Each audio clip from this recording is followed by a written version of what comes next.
Vamos ler. Efésios capítulo 6. É um texto que Deus colocou no meu coração como base para uma mensagem que você precisa entender, que ela pode ser um pouco complicada, ok? Mas eu quero que você entenda, e eu quero que você tenha disposição, não só para aprender, mas para viver aquilo que você vai aprender hoje. Porque se você aprender e ter disposição para viver, você vai vencer muitas batalhas que estão travadas na sua vida. Aleluia! Tem coisas que não mudam na sua vida há um bom tempo. Tem situações que você passa, e não é só você que passa, você já vem passando, em toda a sua família, toda a geração que veio antes de você vem passando. Guerras travadas, que não muda, que não tem vitória, que não tem resposta. Tem que ter um porquê. Amém? Amém. Efésios capítulo 6, versículo 10. No demais, irmãos meus, fortalecei-vos no Senhor e na força do seu poder. Revesti-vos de toda a armadura de Deus, para que possais estar firmes contra as astutas ciladas do diabo. Porque não temos que lutar contra carne e sangue, mas sim contra os principados, contra as potestades, contra os príncipes das trevas deste século, contra as hostes espirituais da maldade nos lugares celestiais. Portanto, tomai toda a armadura de Deus, para que possais resistir no dia mau, e havendo feito tudo, fique firmes. Estais, pois, firmes, tendo cingido os vossos lombos com a verdade, e vestida a couraça da justiça, e calçados os pés na preparação do evangelho da paz, tomando sobretudo o escudo da fé, com o qual podeis apagar todos os dardos inflamados do maligno. Tomai também o capacete da salvação e a espada do Espírito, que é a palavra de Deus, orando em todo o tempo, com toda oração e súplica no Espírito, e vigiando nisso com toda a perseverança e súplica por todos os irmãos. Se assente, queridos, sem fechar a Bíblia.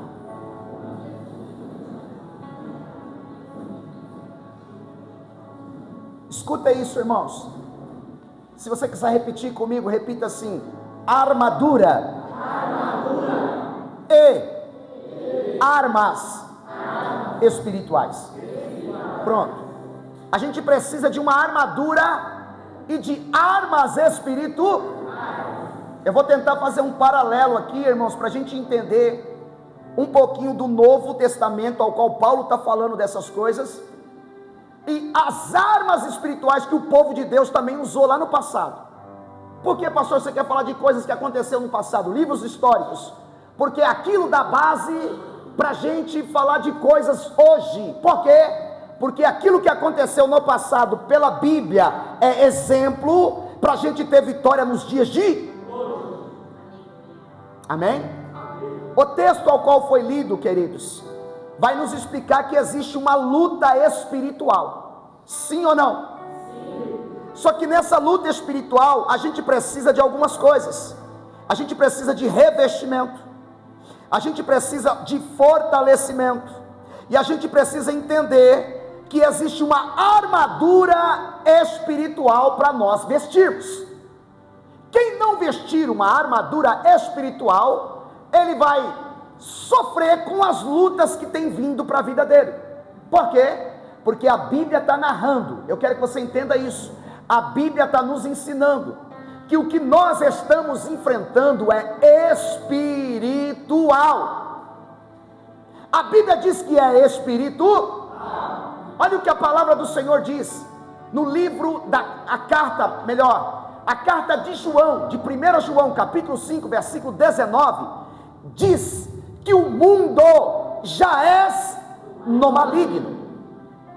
Todo o sistema, ele está falando de todo o sistema é no maligno. Se você for olhar para a política, tem corrupção. Se você for olhar para a segurança pública, em todas as suas esferas, existe lá dentro uma banda podre, corrupta, sim ou não? Sim. Se você for olhar para a saúde, existe uma banda podre lá dentro, que também é corrupta, quem tem um pouquinho mais de grana, ele pode ter uma cirurgia um pouquinho mais rápida, ok? Então isso quer dizer que existe dentro de algumas áreas corrupção. Então quando João lá atrás diz que o mundo já é no maligno, ele está dizendo que o sistema está corrompido. Quando você olha para as redes sociais, quando você olha para a televisão, quando você olha para o que as pessoas estão dizendo, eles só dizem aquilo que eles querem, e se você for contra aquilo que eles dizem, você é alguém indesejável. Por quê? Porque só vale aquilo que eles querem implantar. Por quê? Porque o sistema é corrupto, o sistema já é no maligno. Agora, você é espiritual, você é a igreja, você é o povo de Deus, vocês são servos de Deus, vocês acreditam no céu, vocês acreditam em transformação, mas vocês estão inseridos na terra, que o sistema é corrupto, que o sistema está corrompido, que o sistema já é no maligno. Isso foi falado pelo apóstolo João 2000 anos antes de eu trazer essa palavra para você. Agora a palavra de Deus também diz, em Corinto, capítulo 10, versículo 4, deixa eu ver se eu deixei essa informação guardada, diz assim, em 2 Coríntios, capítulo 10, versículo 4, as nossas armas não podem ser carnais. Vamos lá, estamos na terra, estamos no mundo, não somos do mundo, mas o sistema do mundo é corrupto. O sistema do mundo tem alguém dominando. Todo sistema é do inimigo. Paulo diz aqui em Éfeso, capítulo 6, versículo 12: porque não temos que lutar contra carne e sangue, mas sim contra os príncipes, contra os principados, contra as potestades, contra os príncipes das trevas desse século e contra as hostas espirituais da maldade nos lugares celestiais. Você não vê,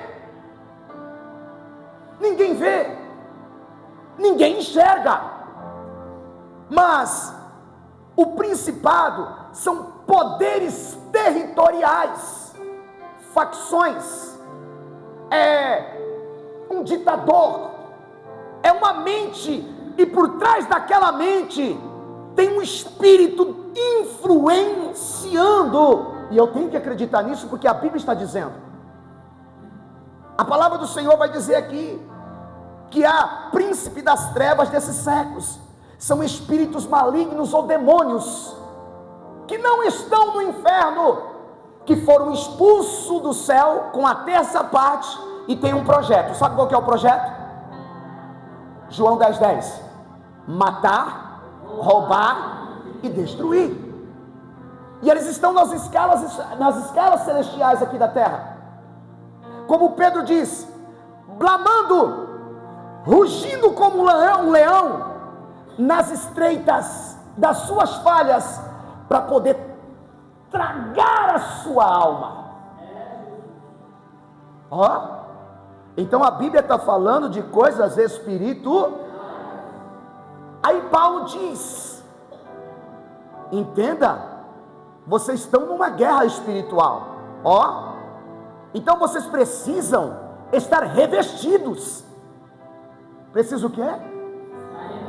Paulo queria que a igreja entendesse que ela estava num mundo onde as hostas da maldade estavam dominando. Mas como igreja, eu vou te ensinar algo, igreja amada. Vocês precisam se revestir de uma armadura. E Paulo vai chamar essa armadura de armadura de Deus. Paulo vai chamar essa armadura de verdade, fé, salvação, palavra de Deus, evangelho, que mais? E justiça.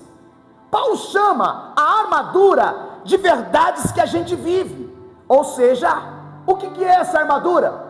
O inimigo vai tentar te pegar, o inimigo vai tentar te burlar, o inimigo vai tentar te machucar, mas a armadura, ela é uma arma de proteção, ela é um revestimento na guerra. A armadura, irmãos, ela me prepara para enfrentar essas coisas. Então eu preciso andar dentro daquilo que Deus predestinou para mim, porque existe uma guerra, e quem anda na mentira, na guerra, vai ser alvo fácil. Quem é injusto vai cair. Quem não tem fé não fica. Quem não gosta da palavra não consegue ter palavra para combater, porque quem tem a palavra como uma armadura, quando o inimigo vem, ele fala igual Jesus: assim está escrito, que não é só de pão que viverá o homem, mas de toda palavra que sai da boca de Deus. Sai, Satanás. Então eu preciso estar revestido, porque alguém pode mudar a tua mente, alguém pode trazer uma filosofia, alguém pode te tentar e te convencer pela falta do teu conhecimento, porque estas são as artimanhas de Satanás neste século presente. Não é te matar não é te matar fisicamente, é te matar espiritualmente, é te matar na unha, é fazer você não ter proteção contra os ataques dele, contra os ataques que a sociedade tem implantado na terra, contra os ataques que tem vindo nas redes sociais, nas escolas. Irmãos, se você entrar numa faculdade hoje federal, como eu acompanho algumas coisas, dentro de um campo de faculdade federal, eu estou falando aqui, eu vou postar isso, só tem algumas coisas: maconha, homossexualismo, lesbianismo e tudo que não presta. Dentro da faculdade hoje é um campo de ativismo de MST, PT e PSOL. Não tem mais estudo, eles são ativistas. Isso é um sistema implantado e eles estão vindo forte, e nós estamos com os olhos tapados. Agora presta atenção no que eu vou dizer para vocês. Esses jovens precisam ir para uma faculdade um dia.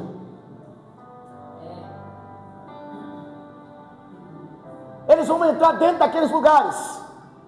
E do que eles precisam estar? Ou o que eles precisam ter? Revestir. Sem revestimento você é alvo fácil para o inimigo. Então Paulo estava pedindo para que aquela igreja se revestisse de verdade, justiça, fé, palavra de Deus e salvação e evangelho do nosso Senhor e Salvador Jesus. Agora você vai dizer: mas pastor, então até então está tudo beleza. Isso eu já sabia. E para a gente vencer a guerra, presta atenção, irmãos, é nisso que eu foquei. Por quê? Porque de fato, em verdade, a gente tem apanhado muito, irmãos. Alguém conta a bênção aqui: pastor, abriu uma porta para mim. Deixa eu contar a bênção. Conta, santo, conta, santa. A porta se abre, a pessoa não volta mais para a igreja. Pastor, deixa eu contar uma bênção. Um curso de faculdade se abriu, glória a Deus, conta a bênção. Ele vai e não volta. Estamos perdendo para o sistema. Por quê? Porque obviamente uma parte falta: revestimento. Segundo, armas espirituais.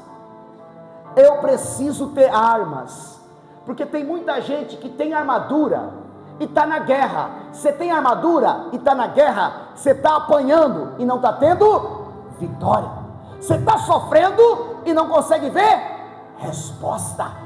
Você está, irmão, só recebendo na lata. Por quê? Porque você está revestido. Você fala: eu não conto mentira, tem revestimento. Eu sou uma pessoa que anda na justiça, estou revestimento. Eu sou uma pessoa que ama a palavra de Deus, tem revestimento. Eu sou uma pessoa que tenho fé, tem o escudo da fé. Está sofrendo em alguma área, mas faz tempo que você não conta uma vitória. Quem está compreendendo aquilo que Deus passou para nós nessa noite? A armadura você tem.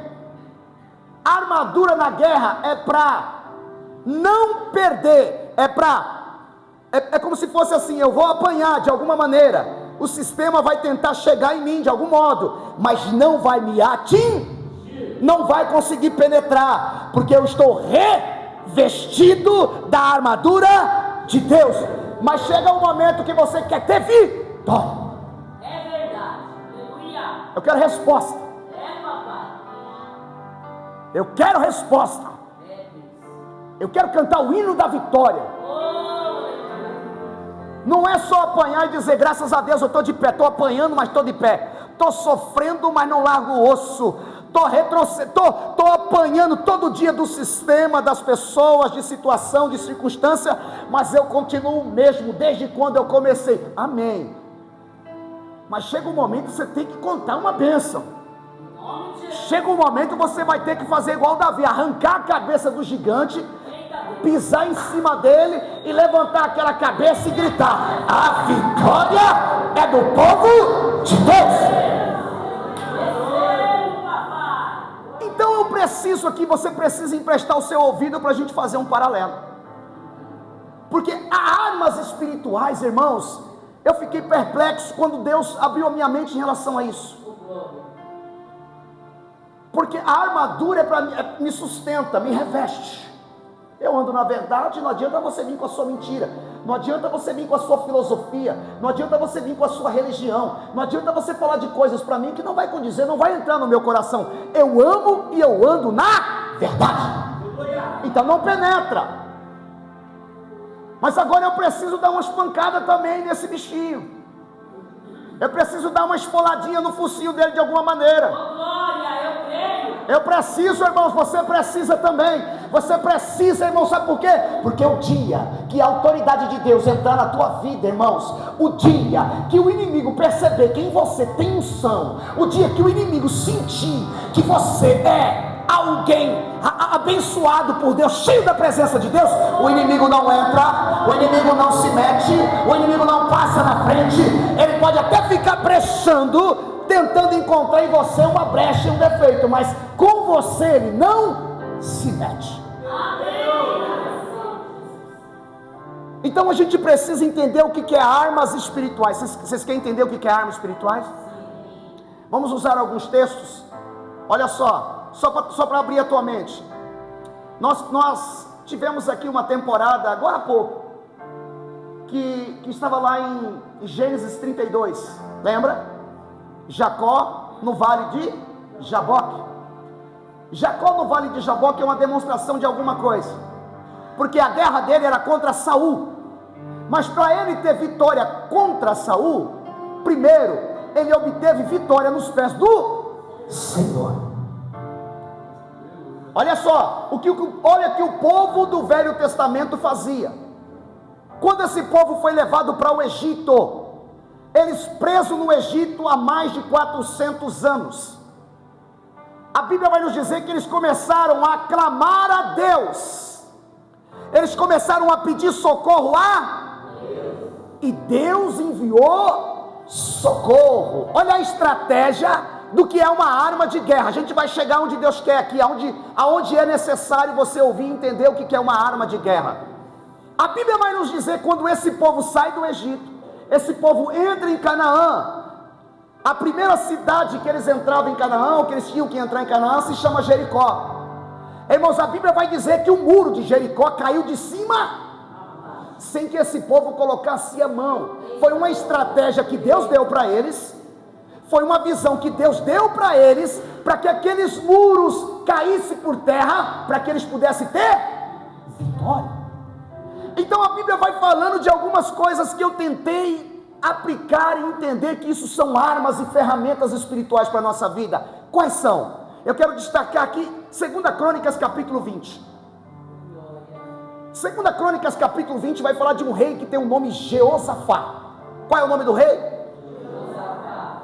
A Bíblia vai nos narrar, irmãos, que alguém chega em Jeosafá dizendo assim: rei, está vindo contra ti e contra Judá uma grande multidão dos moabitas, amonitas e das montanhas de Seir, grandes nações, muito maior do que tu, Judá, muito maior do que tu, ó rei Josafá. Eles são como gafanhotos. A Bíblia vai dizer que Josafá temeu,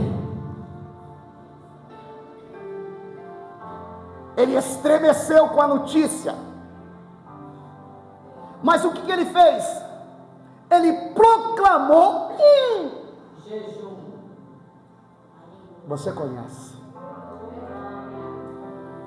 Irmãos, existem coisas escondidas, existem coisas que não são explícitas, mas que se você executar, as vitórias serão visíveis. Aleluia. 3 nações grandes estão vindo contra ti. Josafá temeu e chamou toda a nação de Judá para fazer jejum. A minha pergunta para você hoje: há quanto tempo tu não jejua?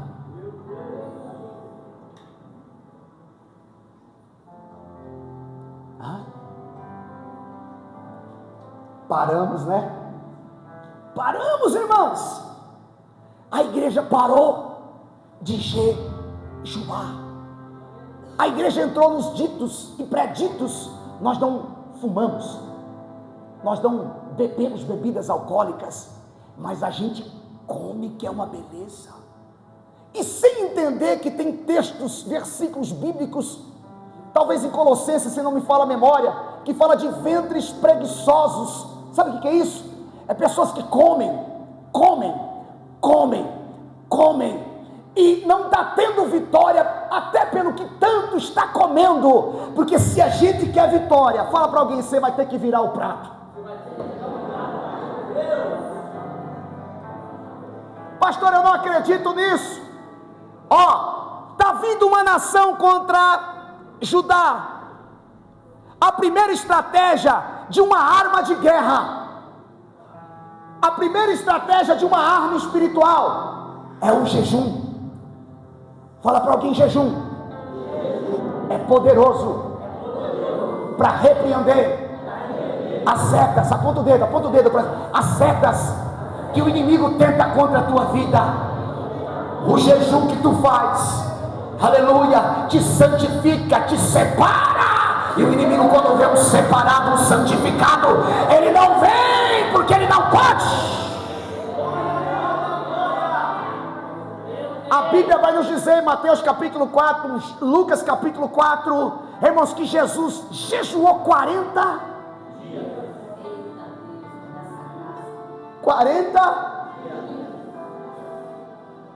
Satanás veio tentando transformar essas pedras em... Ele não transformou.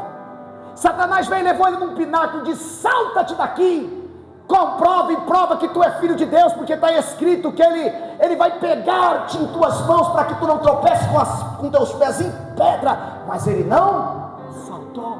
Satanás leva ele num lugar e diz: olha, está vendo as riquezas aqui, tudo eu te dou se tu me ador. Jesus diz: afasta-te daqui, Satanás, porque adorás somente a Deus e só a Ele servirás. Pastor, até então eu não entendi. Você não entendeu? Eu vou te explicar o que está acontecendo aqui com Jesus e Satanás. 40 dias de jejum, o Senhor rejeitou, o Senhor repeliu. Satanás nunca mais brincou com Jesus. Aonde Jesus chegava, Satanás já se curvava. Nunca mais o inimigo se meteu com Jesus. Jesus pisa em Gadara, o gadareno já vai com a cabeça abaixada: o que tem eu contigo, filho do Deus Altíssimo? Por que vieste me perturbar antes da hora? Sai dele. Depois do jejum, que é uma arma espiritual contra as ferramentas espirituais da maldade da terra, depois que você entende que isso é importante, o inimigo não entra mais. Eu estou te dando um mapa aqui, diga comigo: jejum. O jejum é tão poderoso, irmãos, que existe uma religião chamada Islã. Ele jejua 40 dias por ano e todo ano, e o jejum é a nação por completa. Eles só comem no pôr do sol, e é a religião que mais cresce. Eles não acreditam no nosso Deus, eles não acreditam no Espírito Santo, eles não acreditam em Jesus que está vivo e vai voltar para nos resgatar, mas eles crescem. Por quê? Porque eles andam em princípios. Mais uma vez, diga para a igreja assim: volte a jejuar. Agora vem bem, volta para o texto aqui, 2 Crônicas capítulo 20. Ele proclama um jejum nacional. E ele chama o povo para um ajuntamento e vai clamar e vai orar. Diga comigo, orar. Irmãos, uma arma espiritual, ou mais uma arma que anda acompanhada com jejum: oração, oração, oração, oração, oração. A igreja tem que orar. A igreja vencia batalhas de joelho. A igreja vencia batalhas de joelho no chão. Hoje a gente não vence mais batalhas, sabe por quê? Porque está faltando orar. A gente pensa que ora muito, mas a gente não ora.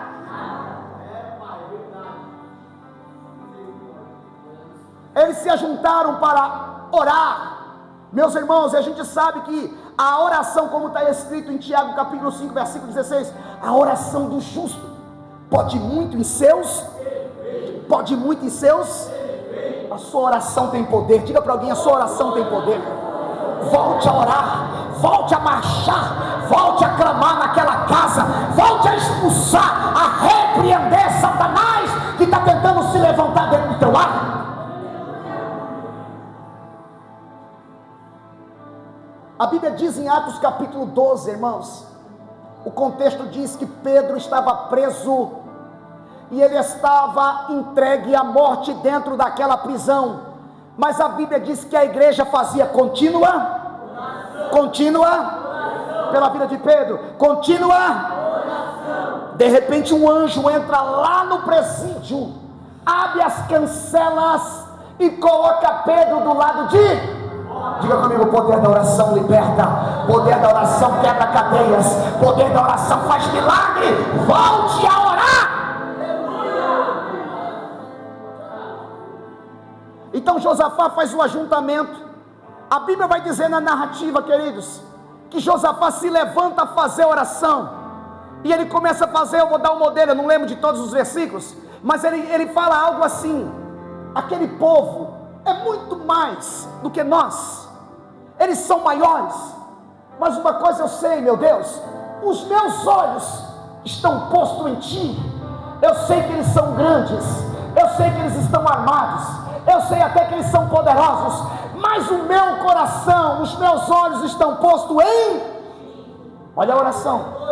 A Bíblia vai dizer que um profeta se levanta, e esse profeta vai até Josafá e diz: assim diz o Senhor, ó rei Josafá e todo o povo de Judá, nessa peleja não tereis, parai, estai de pé e vede o livramento do Senhor para convosco, ó rei, e amanhã saia ao encontro dessa batalha. Agora presta atenção, eu falei de duas armas espirituais que a gente precisa voltar a usar. Primeiro, jejum. Segundo, a Bíblia diz que ele recebeu a profecia que Deus era com ele pelaquilo que ele fez.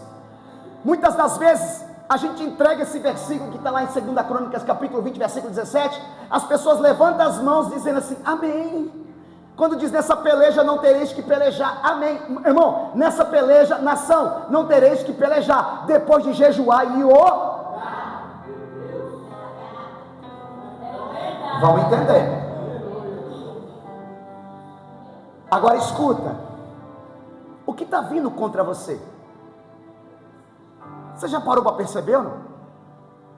Olha como está a tua casa. Imagina assim, o espírito, imagina a notícia, o espírito do vício está vindo contra você. Quando diz contra Judá, era contra o povo de Israel, ok? O espírito da separação está vindo contra você, o espírito da confusão está vindo contra você, o espírito, irmãos, da desistência, do desânimo, está vindo contra você. Pastor, não está, todo dia está vindo. E o que você vai fazer? Hoje Deus está te mostrando que existe uma ferramenta, uma arma espiritual: jejum e orar. Porém tem mais uma ainda dentro do texto, porque a direção, Josafá cai com a boca no chão, com a boca no pó, agradecendo a Deus, e aí ele diz: amanhã nós vamos sair para lutar. Mas nós não vai de qualquer jeito não. Nós vamos colocar os levitas na frente. Nós vamos louvando a Deus nessa batalha. Nós vamos dando glória a Deus nessa guerra. Nós vamos adorando o Senhor nessa batalha. Você pode levantar a mão aí? Tem alguma coisa para a gente adorar aqui? Tem alguma coisa para você entregar para o Senhor aqui? Você consegue? Eu não estou falando de uma voz bonita. Eu estou falando daquilo que você fazia e não faz mais. Eu estou falando do tanto que você cantava naquela casa e não canta mais. Do tanto que você adorava naquele lar e você não adora mais. Do tanto que você ensaiava naquela casa e não ensaia mais.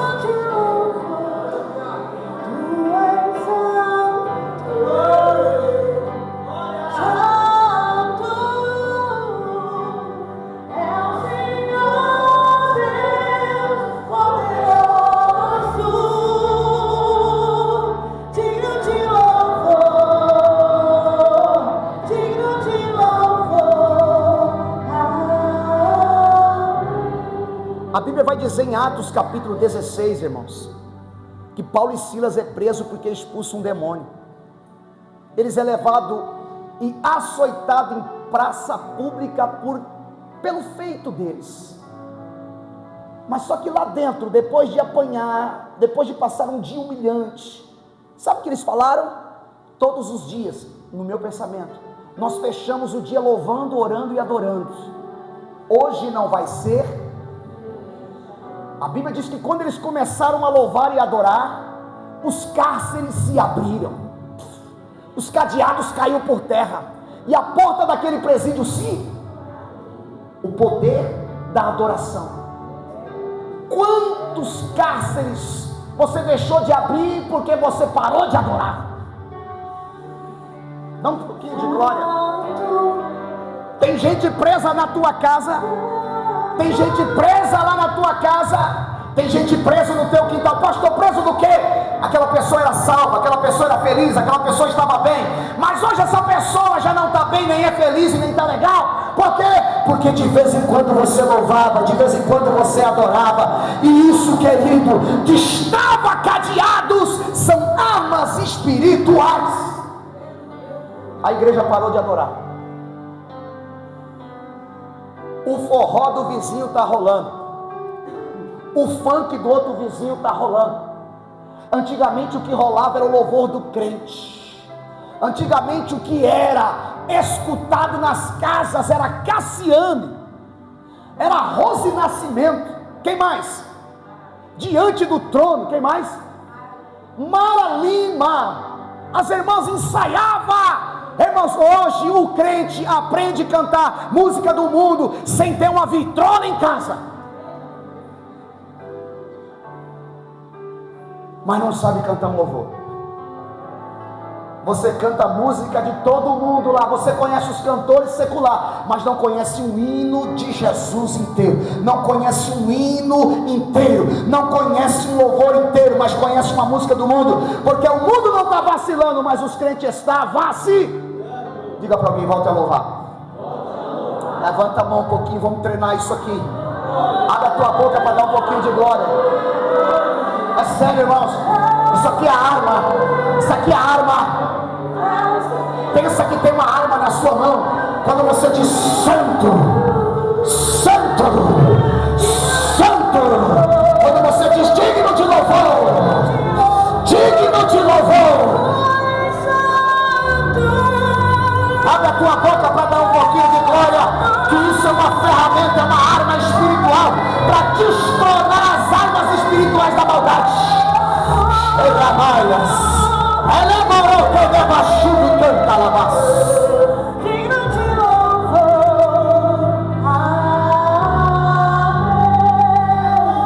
Texto, ó, 3 armas: jejum, oração e louvor. Quando eles começaram a louvar, a Bíblia diz que os inimigos, irmãos, foram desbaratados. Eles começaram a brigar entre si. E aí o povo de Deus chegou cantando. Cantando, vai cantando.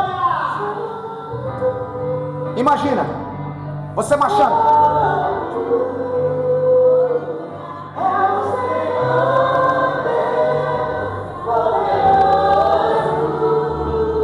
A guerra está lá. Está lá na tua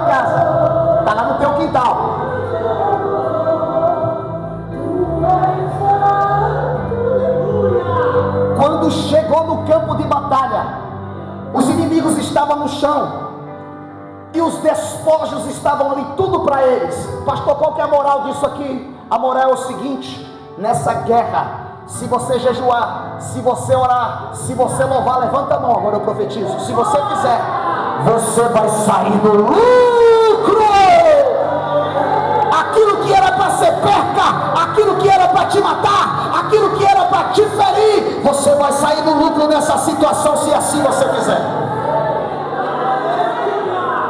Deixa eu disponibilizar armas aqui, espirituais. A Bíblia vai dizer de outra personagem. Guarda essas 3 que eu falei, irmãos. 3 armas. Você precisa voltar a jejuar, a orar e louvar. São armas. Pastor, mas é arma mesmo? É, irmãos. É, porque o louvor, irmãos, o mundo diz: quem canta os males. Imagina se você adorar. Imagina, em vez de você reclamar, em vez de você murmurar, você adorar. Irmãos, muda o ambiente, muda tudo. O diabo não fica, o diabo vai olhar. Eu pensei que eu ia estragar o dia dela, eu pensei que eu ia estragar o dia dele, mas ele acordou louvando, ele foi trabalhar louvando, ele passou o dia cantando, ele passou o dia orando, não tem como entrar. A Bíblia vai dizer, irmãos, em Josué capítulo 14, acerca de Caleb.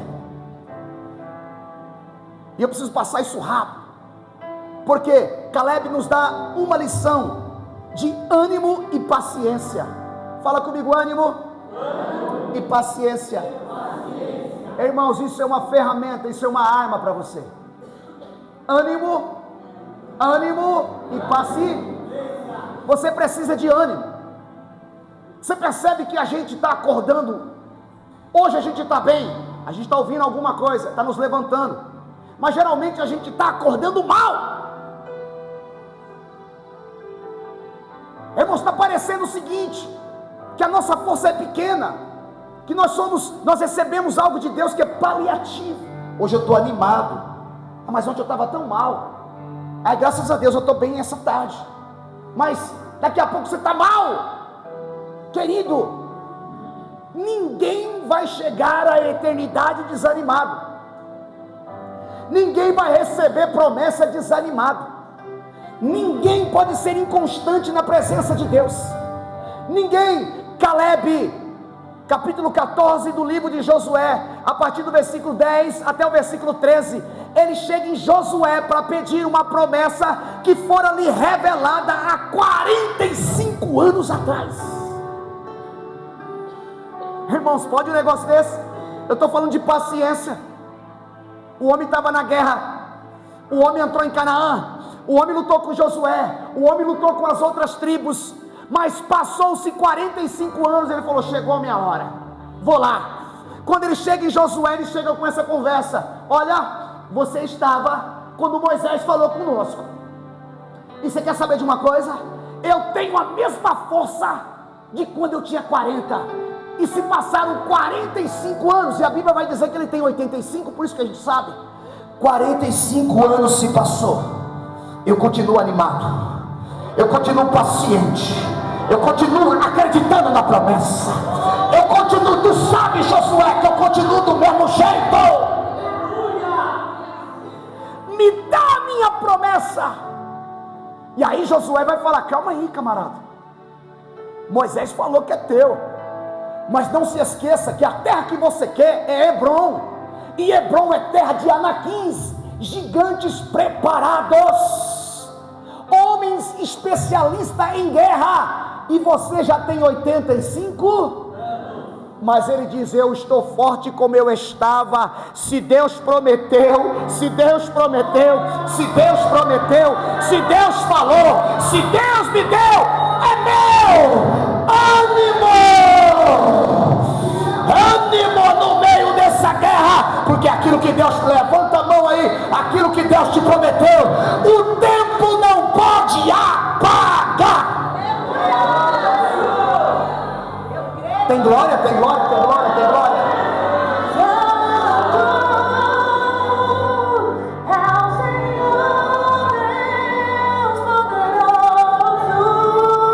Aleluia, Jesus.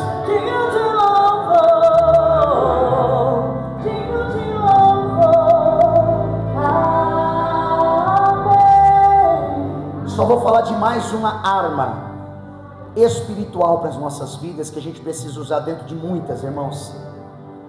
A Bíblia vai nos ensinar acerca do que é confiança. O que eu falei? Você acredita que confiança é uma ferramenta, é uma arma espiritual que a gente precisa usar? Sim ou não? Confiança nada mais é do que crédito em Deus. Confiança nada mais é do que você dizer assim: Ele não falha, Ele não, eu confio. E a Bíblia diz no Salmo 125, que os que confiam no Senhor, são como os montes de Sião que não se, mas permanece para sempre. Assim como os montes estão em roda de Jerusalém, o Senhor está em volta do seu povo desde agora e para. Diga para alguém: confia. Confiança total em Deus. Eu falei para vocês de 1, 2, 3, 4, 5, 6 armas espiritual. Tá bom? Você quer lutar, você quer vencer? Quer lutar e quer vencer? Pastor, nós vamos vencer hoje, aqui, agora, irmãos? Não, irmãos, isso aqui é um ensino para uma consequência de vida. Põe um projeto de oração, irmãos. Põe um projeto de oração na sua vida, irmão. Irmão, para com essa vida carnal que você está levando. Você está perdendo. Você está perdendo os seus. Os inimigos estão vindo, eles são fortes. Você não vai vencer na carne. Entende que a guerra espiritual não é para você só coçar o queixo e coçar a cabecinha e dizer: será? Será que isso vale a pena? Será que isso é real? Irmãos, eu comprovei na palavra, em textos, Novo Testamento e Velho Testamento, que quando o povo queria ter vitória, quando o povo precisava de vitória, ele se fechava naquilo que eram os preceitos de Deus. Você quer vitória nessa guerra, mas não quer orar. Você quer vitória nessa guerra, mas não quer jejuar. Irmãos, essa é a sua batalha. Quando o profeta falou: olha, nessa peleja não tereis que pelejar, mas amanhã você vai descer para a guerra. Espera aí, que contraponto é essa?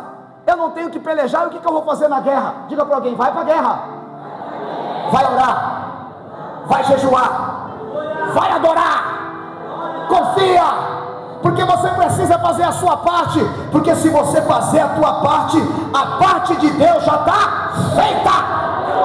Chega de perder. Chega de perder, irmão. Porque o que a gente não está sabendo, não está entendendo é como vencer. Você não percebeu isso? Você só volta para casa sem resposta. Sabe por que você volta para casa sem resposta? Porque você queria que pulasse as suas obrigações. Senhor, aqui na minha mão, na minha mão. Aí o Senhor fala assim: eu vou dar na tua mão, se você fazer o que eu mando você fazer. Tem uma guerra lá ou não? Tem uma guerra aí dentro? Tem uma guerra na sua vida? Irmãos, todo o problema, como eu falei aqui para os meninos na reunião, todo o problema que a gente enfrenta está em 2 lugares. Está aqui dentro e está lá em casa. Se você conseguir arrumar esse lá, o de lá, você vai arrumar muitas coisas na sua vida. Por quê? Porque toda a energia que você precisa, toda a presença, toda a bondade que você precisa, irmãos, é um alicerce chamado família. Se você estiver bem na sua família, irmãos, você passa o dia cantarolando, tranquilo. Mas quando você está mal, irmãos, quando alguém te pisa em algum lugar, você já lembra da família que te fez mal. E aí o problema sai de lá e vem para cá. Isso é um gigante que você precisa vencer. Fica de pé que eu já te dei a dica. Quer vencer? Jejum de segunda, quarta e sexta. Quer vencer? Coloca um projeto de oração na sua vida. Posso te dar um projeto simples e fácil que qualquer um pode executar. Fora as consagrações aqui, ore na tua casa 30 minutos. Quer vencer? Quem quer vencer? Levanta a mão. Põe essa radiola, que essa radiola sua nada mais é do que o seu celular. Põe esse celular para tocar louvores e canta junto com ele naquela casa. Entra no banheiro cantando, vai se trocar cantando, lava a louça cantando, lava a roupa cantando, marcha naquela terra, naquela casa, orando.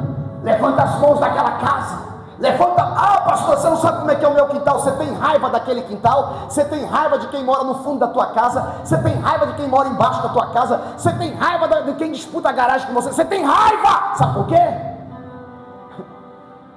Porque você não canta naquele lugar, você não ora naquele lugar, você não libera palavras de bênção naquele lugar. Então, o lugar que você deveria ter como um pedacinho do céu, é o lugar que você tem mais briga. Coloca esse projeto na tua vida. Levanta a sua mão direita dizendo: eu vou mudar, Senhor. Eu vou usar as armas que o Senhor me revelou hoje. Eu vou vestir a armadura que o Senhor disse na sua palavra. Vou andar na verdade, na justiça, na fé, no Evangelho, na palavra de Deus. E eu vou ser uma pessoa salva, para teu nome ser glorificado. Amém. Antes da gente fazer uma oração aqui, irmãos, culto de ensino é assim mesmo. Quero perguntar se tem alguém que precisa, irmãos, de força do Senhor, não do lado de fora, mas do lado de dentro, e que precisa reconciliá-lo, aceitá-lo como Salvador de sua alma. Hoje é um culto de ensino, mas não é porque é um culto de ensino que você vai deixar de fazer aquilo que você precisa fazer.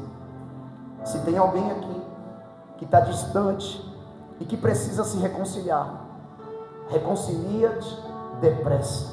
Não endureça teu coração quando ouvires a voz do Senhor teu Deus. Tem alguém? Sem acusação, sem apontar para ninguém. Tem alguém? Se tiver alguém, levanta a mão, a gente ora por você agora. Tem? Amém. Que Deus te abençoe, no nome de Jesus.